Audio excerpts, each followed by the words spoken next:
조금 더 풍성하고 깊은 의미를 담고 있는 단어라고 할 수 있습니다. 그래서 크게 축하하고 기념할 일이 있을 때 우리는 보통 경축이라는 말을 종종 사용하곤 합니다. 그런데 기독교가 바로 이런 경축할 만한 공동체라는 사실을 오늘 말씀을 통해 보여주고 있습니다. 그렇습니다. 기독교는 바로 경축의 공동체입니다. 바로 기독교는 경축하는 공동체요 교회 가운데 우리가 날마다 나아가는 것입니다. 그렇다면 기독교는 왜 경축하는 공동체라고 우리가 말할 수 있겠습니까? 교회가 경축하는 공동체라면 경축할 만한 내용과 그 근거는 우리가 어떻게 받아들일 수 있겠습니까?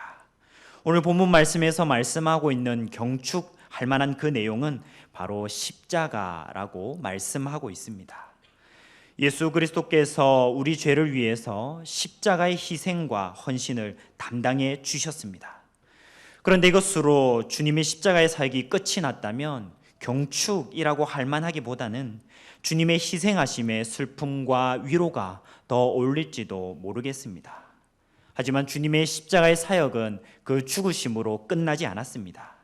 단순히 죽으심으로 말미암지 않았고, 단 오늘 사도 베드로가 3절 말씀에서 이와 같이 말씀하고 있듯이 단 우리를 거듭나게 하시려, 우리에게 또한 부활의 소망을 알려주게 하시려 거듭나셨다, 또한 부활하셨다라고 이렇게 이야기하고 있습니다. 3절의 말씀을 제가 읽어드리겠습니다. 우리 주 예수 그리스도의 아버지 하나님을 찬송하리로다. 그의 많으신 긍휼대로 예수 그리스도를 죽은 자 가운데서 부활하게 하심으로 말미암아 우리를 거듭나게 하사 산 소망이 있게 하시며 라고 말씀하고 있습니다. 예수 그리스도께서는 십자가 희생을 이와 같이 친히 담당해 주셨습니다. 또 말씀하신 대로 사망을 이기시사 부활하셨습니다.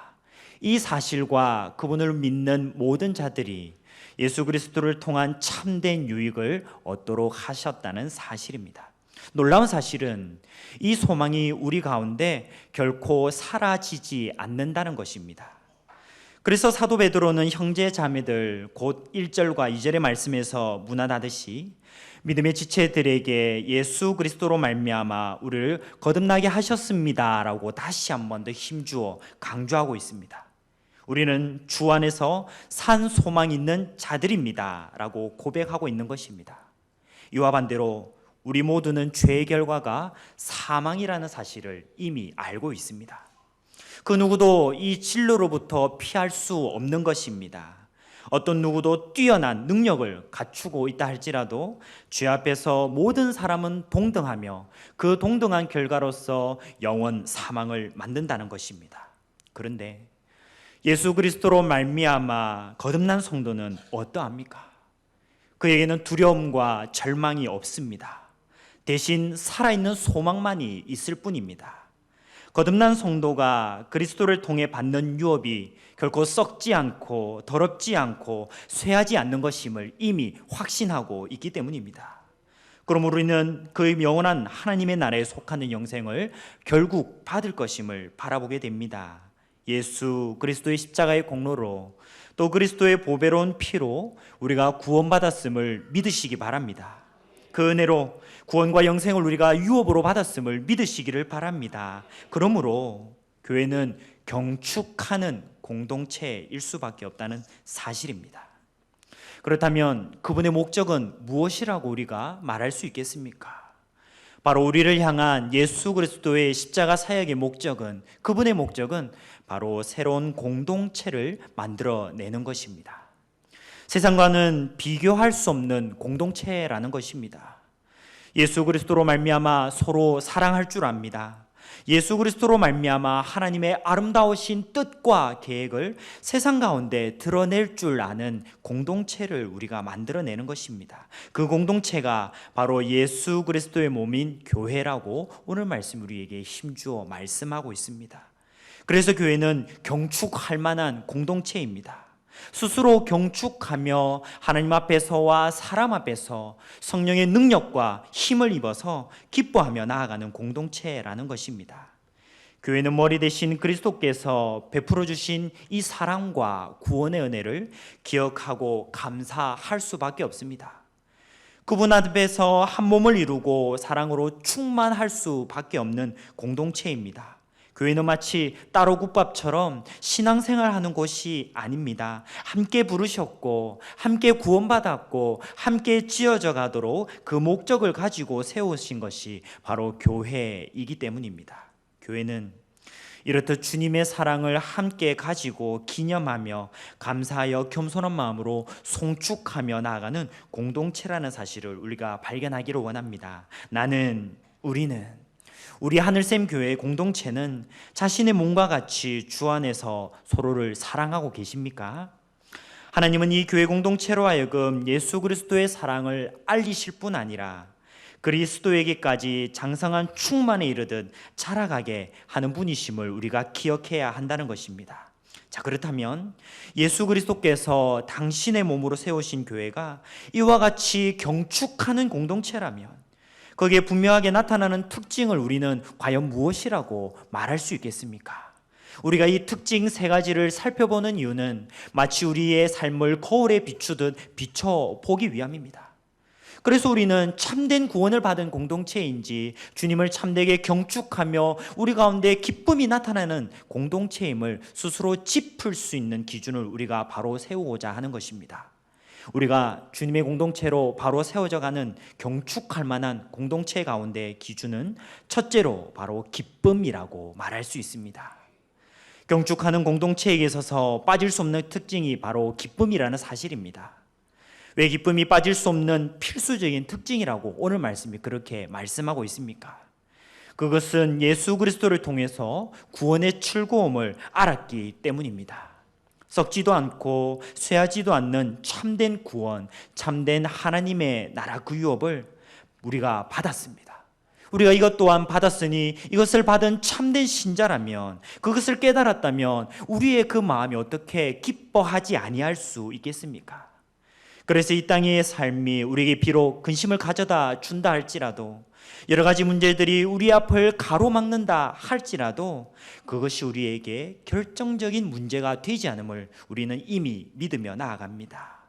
오늘 말씀 6절은 이와 같이 우리에게 말씀하고 있습니다. 그러므로 너희가 이제 여러 가지 시험으로 말미암아 잠깐 근심하게 되지 않을 수 없으나 오히려 크게 기뻐하는도다 라고 말하고 있습니다. 십자가 은혜를 알고 또 감사하며 이에 기뻐하는 사람이라는 것입니다. 이 기쁨은 평생을 노예로 살 수밖에 없던 사람이 비로소 자신이 노예의 삶에서 해방되었다는 그 기쁨으로 말미암아 받는 것보다도 더한 기쁨이라고 말씀하고 있습니다. 바로 이 기쁨을 소유한 자들이 함께 모인 공동체가 교회요, 기쁨의 교회가 세워져 간다는 것입니다. 이 기쁨은 예수 그리스도께 감사하며 그분의 십자가를 경축하는 자리로 점점 안내해 줍니다. 그래서 오늘 말씀 8절과 같이 예수님을 직접 보지 못한 자들이라 할지라도, 그분의 인격과 사역을 직접 목격하지 못한 자라 할지라도 동일하게 기뻐할 수 있다라고 말씀하고 있습니다. 바로 주를 믿는 그 믿음 안에서 그분이 주실 그 영광과 즐거움을 함께 한 마음으로 뜻을 가져 기대할 수 있기 때문입니다. 바로 이 기쁨이 교회 안에 있도록, 우리 공동체의 특징이 될 수 있도록, 우리 모든 성도들의 삶의 기준이 될 수 있도록 우리가 나아가야 할 줄로 믿습니다. 영국의 영적 부흥을 이끌었던 스펄전 목사님에게 어느 날 있었던 일입니다. 스펄전 목사님이 어느 날 울고 있었다고 합니다. 그래서 이 목사님의 모습을 본 사모님께서 의아해하는 모습으로 이렇게 물었습니다. 당신 왜 울고 있나요? 어떤 힘든 일이 있나요? 어떻게 슬픈 소식이라도 듣게 되었나요? 라고 물었습니다. 그런데 이러한 질문을 들었던 스펄전 목사님이 눈물을 훔치면서 차분하고도 또한 심각한 표정으로 이렇게 이야기했다고 합니다. 내가 지금 울고 있는 이유를 알고 싶소? 그것은 말이요, 오늘은 내가 십자가를 생각해도 도무지 감동이 없더라는 것이요, 이 사실이 너무나도 나에게 가슴 아프게 느껴졌어. 나에게 십자가 감격이 없고 이렇게 메말라 있는데 어떻게 내가 다른 사람에게 십자가를 바라보라고, 십자가의 삶을 살라고 말할 수 있단 말이오라고 이렇게 이야기했다고 합니다. 이 말씀을 준비하면서 또한 이 단합회 설날을 또한 준비하면서 또한 설교의 원고를 작성하며 내려가던 저에게 더욱더 해당되는 말씀이 아닌가 싶습니다. 사랑하는 성도 여러분, 지금 우리 가운데 십자가의 감격, 구원의 감격은 어떻게 다가와 있습니까? 그 감격의 온도계는 과연 각각 몇 도를 가리키고 있습니까? 참된 기쁨을 날마다 회복하는 우리 모두가 되시기를 소망합니다. 다윗이 고백했던 것처럼 구원의 즐거움을 날마다 또한 소생케 하여 주시옵소서, 회복케 하여 주시옵소서라고 고백했던 것처럼 우리도 동일한 고백을 가지고 기뻐하며 날마다 하나님과 사랑 앞에 서가는 교회 공동체가 되기를 소망합니다. 교회 공동체에 나타나는 특징 중 둘째는 바로 거룩입니다. 오늘 말씀 13절, 14절 가운데 우리가 살펴볼 수 있는 사실은 이와 같습니다. 기쁨으로 예수 그리스도의 은혜를 경축하며 사모하는 자들에게 베드로 사도가 힘주어 말씀하고 있는 바는 과연 무엇이었습니까? 여러분이 전에는 몰라서 온갖 욕심과 또한 이 모든 것을 쫓으며 살았을지라도 이제는 어떻게 사십시오? 순종하는 자녀답게 사십시오. 순종하는 자녀답게 하나님 아버지의 말씀과 그분이 기뻐하시는 뜻이 무엇인지를 헤아리며 나아가십시오 라고 말씀하고 있다는 것입니다. 예수 그리스도 안에서 참된 구원을 발견하며 기쁨으로 사는 성도는 바로 불순종이 아니라 순종하는 자녀로 살아갈 수밖에 없다는 사실을 우리에게 말씀해 줍니다. 하나님 아버지께 자녀인 우리 성도가 순종하는 모습은 곧 그분의 거룩함을 닮는 모습이더라는 사실입니다. 이 일은 성도가 가져야 할 모습인 동시에 성도들이 함께 모여 이루어가는 교회 공동체가 또한 띄어야 할 모습인 것입니다. 알코올 중독자를 상담하는 사람들이 있습니다. 그 사람들이 환자들에게 또한 상담으로 조언해 주는 말에 있어서 술을 조금씩만 마시라고, 낮에는 마시지 말고 저녁에만 조금씩 마시라고 결코 그런 식으로 조언하지 않습니다. 또한 동시에 판사는 상습적인 절도를 하는 사람에게 낮에는 조금씩 참고 저녁에만 절도를 하라고, 주중에는 조금만 참고 주말에만 조금씩 절도를 하라고 결코 그렇게 조언해 주지 않습니다. 이 말은 타협해서는 안 되는 상황이 우리에게 반드시 있다라는 것을 보여줍니다. 성도에게 있어서 거룩한 삶도 이와 동일합니다. 부르심의 자격이 우리 자신에게 있지 않음을 우리가 날마다 목격하기 때문입니다. 그것은 오직 예수 그리스도를 통해 보여주신 하나님의 사랑을 우리가 알고 있기에 오직 하나님의 은혜로 우리가 붙들며 거룩한 삶을 반드시 살아야 한다는 사실을 우리가 바라보아야 합니다. 여기에는 타협이 자리를 비집고 들어올 수 없는 것을 우리가 보게 됩니다. 어느 정도 적당히라는 말도 성립되지 않습니다.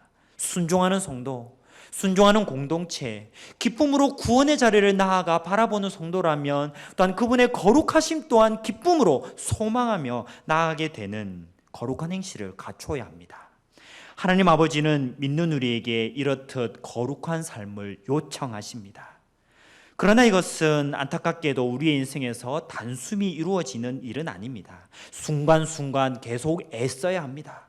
시마다 때마다 말씀과 기도로 우리를 변화시켜 주시는 하나님께 간구하며 나아갈 때에 가능하다는 것입니다.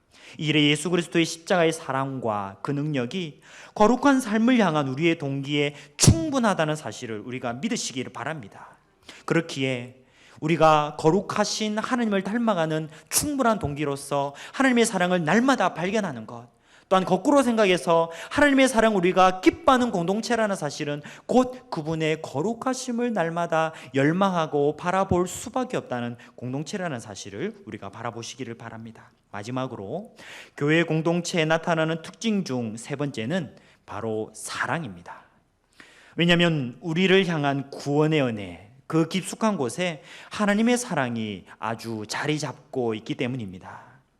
이전에는 죄로 인해 모든 사람이 하나님께로 가까이 나올 수 없었습니다. 오히려 하나님을 두려워할 수밖에 없었던 연약한 인생을 우리가 보게 됩니다. 그러나 이제는 하나님의 사랑이 두려움을 덮어버렸습니다.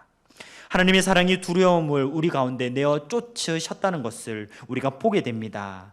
이렇듯 사도 요한은 요한일서 4장 9절과 10절의 말씀으로 이렇게 우리에게 증거하고 있습니다. 하나님의 사랑이 우리에게 이렇게 나타난 바 되었으니 하나님이 자기의 독생자를 세상에 보내심은 그로 말미암아 우리를 살리려 하심이라. 사랑은 여기 있으니 우리가 하나님을 사랑한 것이 아니요 하나님이 우리를 사랑하사 우리 죄를 속하기 위하여 화목제물로 그 아들을 보내셨음이라 라고 말씀하고 있습니다. 거룩하신 하나님 아버지를 본받는 공동체, 교회 공동체는 그분의 사랑도 동일하게 본받는 공동체입니다. 오늘 말씀 가운데 22절의 말씀을 통하여 서로 사랑하라 라고 말씀하신 이유는 과연 무엇이겠습니까? 진리를 순종함으로 너희 영혼을 깨끗하게 하신 하나님의 이 사랑의 일을 깨달았기 때문입니다. 우리는 본래 서로를, 타인을, 이웃을 깊이 사랑할 수 없는 자들입니다. 하지만 십자가에서 이루신 예수 그리스도의 순종과 그 사랑 가운데 성령의 능력으로 말미암아 이 일이 가능하게 되었습니다. 물론 우리의 열심만으로는, 우리의 능력만으로는 온전히 이룰 수 없습니다. 오직 우리를 의롭다 해주신 하나님의 도우심만으로 이룰 수 있다는 사실입니다. 그래서 사랑으로 충만한 모습은 참된 교회 공동체가 마땅히 가지게 될 수밖에 없는 모습 중 하나더라는 사실입니다. 이를 두고 사도 요한은 요한일서 4장 11절의 말씀에서 이와 같이 우리에게 말씀하고 있습니다. 사랑하는 자들아, 하나님이 같이 우리를 사랑하셨은즉 우리도 서로 사랑하는 것이 마땅하도다. 마땅하도다. 서로 사랑하는 일이 마땅하도다라고 말씀하고 있습니다. 하나님의 사랑이 충만한 곳, 하나님의 사랑으로 인해 세워진 것이 바로 교회 공동체입니다. 그분의 사랑으로 말미암아 세워졌다면 그 공동체 안에는 바로 하나님의 사랑이 가득 충만할 줄, 가득 묻어 나올 줄 믿습니다. 하나님의 사랑에 흠뻑 우리가 빠져 있기에, 맛보았기에 비로소 그 사랑을 실천할 수 있다는 사실입니다. 하나님을 우리가 직접 보지 못했다 할지라도 예수 그리스도의 사역과 그 인격과 가르치시며 이적과 기사를 우리가 직접 목격하지 못했다 할지라도 예수 그리스도의 그 사랑이 우리 가운데 있음을 믿습니다. 예수 그리스도의 그 사랑하시는 사랑으로 말미암아 우리가 그대로 흘려 보내어 줄 수 있듯이 우리가 서로 사랑하는 모습으로 하나님의 사랑을 온전히 알아가게 되더라는 것입니다. 이 모습이 바로 우리 공동체가, 하늘샘 교회 공동체가 마땅히 가져야 할 특징임을 믿으시기 바랍니다. 따라서 참된 교회 공동체라면 세상 속에 있지만 세상이 추구하는 바를 거저 쫓아가지 않습니다. 세상의 유행과 자랑과 이념에 우리의 기준을 온전히 빼앗기지 않는다는 사실입니다. 오히려 세상이 가지지 못한 것을 우리는 발견할 줄 압니다. 드러낼 줄 압니다. 또한 충만히 우리가 드러내며 전도할 줄 알더라는 것입니다. 왜냐하면 세상이 알지도 못하는 소망을 우리가 맛보았기 때문입니다. 교회는 이렇듯 참된 기쁨을 가지고 거룩함을 쫓아서 사랑으로 섬길 수 있는 공동체라는 사실을 우리가 바라보며 나아가기를 소망합니다. 주 안에서 살아가는 성도 여러분, 사랑하고 계십니까? 더 사랑하시기 바랍니다. 사랑하지 못하고 계시다면 그리스도의 사랑을 다시 참되게 알 수 있도록 기도하시기 바랍니다. 그 사랑을 받은 자답게 합당한 사랑을 행하도록 기도하시기를 바랍니다. 기쁨 가운데 행하지 못하고 계십니까? 참된 기쁨의 소망을 허락하신 그리스도의 십자가의 능력을 온전히 바라보시기 바랍니다. 사랑과 기쁨으로 행하는 교회는 머리 대신 예수 그리스도께 우리가 얼마나 온전히 연결되어 있는지, 예수 그리스도와의 교제로 우리가 얼마나 충만하여져 가는지를 잘 보여주기 때문입니다. 교회의 이러한 모습이 어두운 이 세상 가운데 참된 소망이 어디 있는지, 참된 소망의 삶이 무엇인지를 잘 알려줍니다. 어둠을 밝히는 등불의 역할을 감당하는 것이 바로 교회 공동체라는 것입니다. 이것이 바로 하나님께서 세상 가운데 교회 공동체를 거룩하여 구별되게 세우신 목적이라는 것입니다. 교회는 어떤 공동체라고 오늘 말씀 가운데 말씀하고 있음을 우리가 발견하였습니까? 첫 번째로 우리는 교회는 바로 경축할 만한 공동체라는 큰 사실을 우리가 알게 되었습니다. 예수 그리스도의 십자가의 은혜를 기념하고 그 은혜에 감사할 수 있기 때문입니다. 그래서 예배 가운데, 성도의 삶 가운데 우리는 먼저 기쁨으로 충만하여져 가고 거룩으로 충만하여져 가고 사랑으로 충만하여져 가는 공동체의 그 사랑의 모습을 우리가 묻어 나올 수 있기를 바랍니다. 모일 때마다 우리가 함께 서로를 위하여 사랑을 베풀고 또한 우리가 서로 함께 중보 기도하며 또한 우리가 선한 일을 이루어갈 때마다 예수 그리스도께서 행하신 그 일들을 믿음의 바톤을 이어받듯 이어나가는 우리 교회 공동체가 되어야 한다는 사실입니다. 예수 그리스도께서 행하신 일들을 경축하는 그 축제가 풍성하게 우리 가운데 이어지기를 소망합니다. 기쁨과 거룩과 사랑이 가득한 삶을 충만하게 살아내시는 우리 모든 교회 공동체가 되시기를 간절히 소망합니다. 이 시간 우리가 들은 말씀을 함께 가지고 찬양하며 나아가실 때 우리에게 소원이 하나 있네. 우리가 함께 찬양하며 나아가겠습니다. 우리의